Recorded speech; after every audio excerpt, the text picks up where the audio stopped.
আমার স্বামী যখন আমাকে বলে আমি তো আছি, তোমার এত চিন্তা কিসের, বিশ্বাস করেন তখন আমার মনে হয় এই পৃথিবীতে সব থেকে ভাগ্যবতী নারী হচ্ছে আমি। বিয়ের আগে একটা মেয়ের মাথার উপরে ছাদ থাকে তার বাবা, আর বিয়ের পরে একটা মেয়ের মাথার উপরে ছাদ থাকে তার স্বামী। স্বামী ছাড়া একদিন চলে দেখেন এই দুনিয়াটাই অন্ধকার মনে হবে। আসলে জীবন সঙ্গী ভালো হলে জীবনটাই সুন্দর হয়ে যায়। সো হ্যালো এভরিওয়ান, আসসালামু আলাইকুম সবাইকে। আশা করছি সবাই অনেক ভালো আছেন যে যেখান থেকে আমার ভিডিওটি দেখছেন। সকাল সকাল ঘুম থেকে উঠে আর রান্নাঘরে যাওয়া হয়নি, এই তো কিছুটা নাস্তা করে নিয়ে তারপরে তো জানলা দরজার পর্দাগুলো খুলে নিচ্ছিলাম, আজ পরিষ্কার করব, অনেক দিন ধরে পরিষ্কার করা হয় না, তাই ভাবলাম সকাল সকাল পর্দাগুলো ধুয়ে নেড়ে দিয়ে আসবো। আর ওদিকে আপনাদের ভাইয়া দেখি শীতের কাপড় বের করে রেখে দিয়েছে পরিষ্কার করার জন্য, ওগুলাও ধুয়ে রোদ্রে নেড়ে দিয়ে এসেছি। তো আমি রান্না বসিয়ে দিয়েছিলাম, আজ হচ্ছে লাউ ঘন্ট করব, তার জন্য আমি লাউটা সেদ্ধ করে নিয়েছি, এখন জাস্ট তেলে দিলেই রান্নাটা হয়ে যাবে। সাথে আরো একটা তরকারি করব, ওটা আমি অফ ক্যামেরাতেই কেটে নিয়েছিলাম, এটা হলে জাস্ট ওটা বসিয়ে দিব।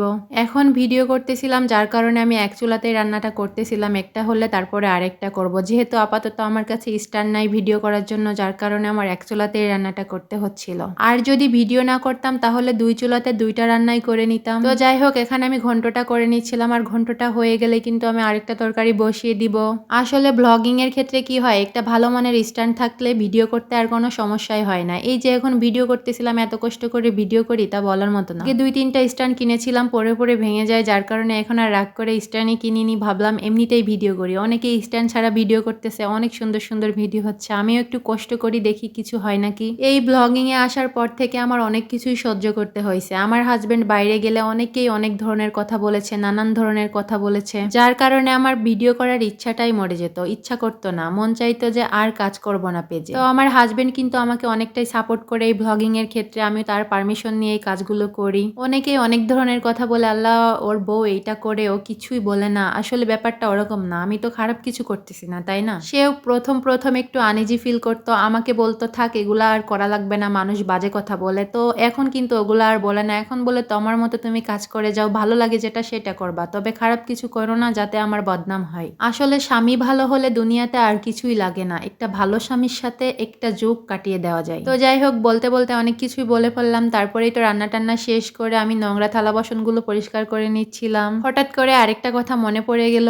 আমার এই সিংটা দেখে অনেক আপুরা জিজ্ঞাসা করে, আপু এটা আবার কেমন সিং, এরকম সিং তো আগে কখনো দেখিনি, এটা কিভাবে তৈরি করছে? তো সব আপুদের উদ্দেশ্যে বলতেছি, এটা আসলে টাইলস দিয়ে তৈরি করা। থালা বাসনগুলো ধুয়ে নিয়েছি, আর এদিকে তরকারিতে মাছ দেওয়া হয়েছিল না, তো মাছটা দিয়ে নিচ্ছিলাম, তারপরেই তো ছাদে কাপড় নাড়ছিলাম, ওগুলো উঠাতে গেছিলাম, দেখি সন্ধ্যা সন্ধ্যা লেগে আসছিল প্রায়। এই যে বাসায় একা একা কিন্তু অনেক কাজই করা হয়, মানুষ মনে করে আসলে কাজ করে না, হয়তো সারা দিন শুয়ে বসে থাকার, ফোন টিপা, আর কোনো কাজ নাই এদের। আর কিছু কিছু মানুষ তো এরকমও মনে করে যেহেতু ভিডিও আপলোড করে ফেসবুকে, তাহলে এদের মনে হয় কোনো কাজ নেই, এই জন্য এগুলা ভিডিও করে করে আপলোড করে। আসলে কাজ না থাকলে এই কাজগুলো পায় কই বলেন তো? তবে আপনাদের কাজ আর আমাদের কাজের মধ্যে একটু পার্থক্য আছে, কারণ আপনারা কাজের সময় ভিডিও করেন না, আর আমি কিছু কিছু কাজ ভিডিও করে রাখি আপনাদের সাথে শেয়ার করার জন্য। তো যাই হোক, ছাদ থেকে কাপড়গুলো উঠিয়ে রেখে দিয়েছি, আর এদিকে অফ ক্যামেরাতে আজ র্যাকটা ধুয়েছিলাম, এটা আমার রান্নাঘরে ছিল, রান্নাঘর থেকে ধুয়ে আজ ভাবলাম বেডরুমে নিয়ে যাব বাবুর শীতের কাপড় চোপড়গুলো রাখার জন্য। রান্নাঘরে এটাতে আগে পেঁয়াজ রসুন রাখা হতো, এখন ভাবলাম এটাতে আর রাখবো না, এটাতে বাবুর কাপড়গুলো রাখা যাবে। আর একটা ছোটখাটো দেখে র্যাক কিনেছি পেঁয়াজ রসুন রাখার জন্য, ওই জন্য এটা পরিষ্কার করে নিয়েছি। আসলে এটা পুরাতন না, নতুনই,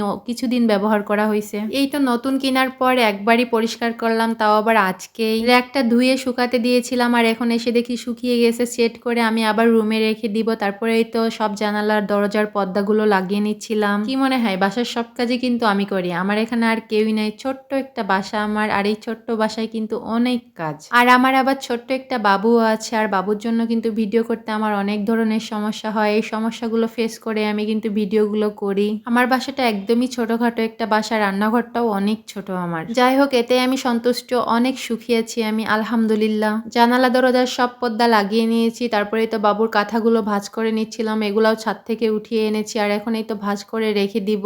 আর সত্যি কথা বলতে আপনাদের ভাইয়া আমাকে অনেক হেল্প করে, ধরেন আমার মেন্টালিটি আর তার মেন্টালিটি একদম সেম সেম, যার কারণে দুজনের কোনো সমস্যাই হয় না সবকিছু মানিয়ে নিতে। তো যাই হোক, দেখতে দেখতে অনেক কাজই করে নিয়েছি। তো আজকের ভিডিওটি এই পর্যন্তই, দেখা হবে নেক্সট কোনো ভিডিওতে। আল্লাহ হাফেজ।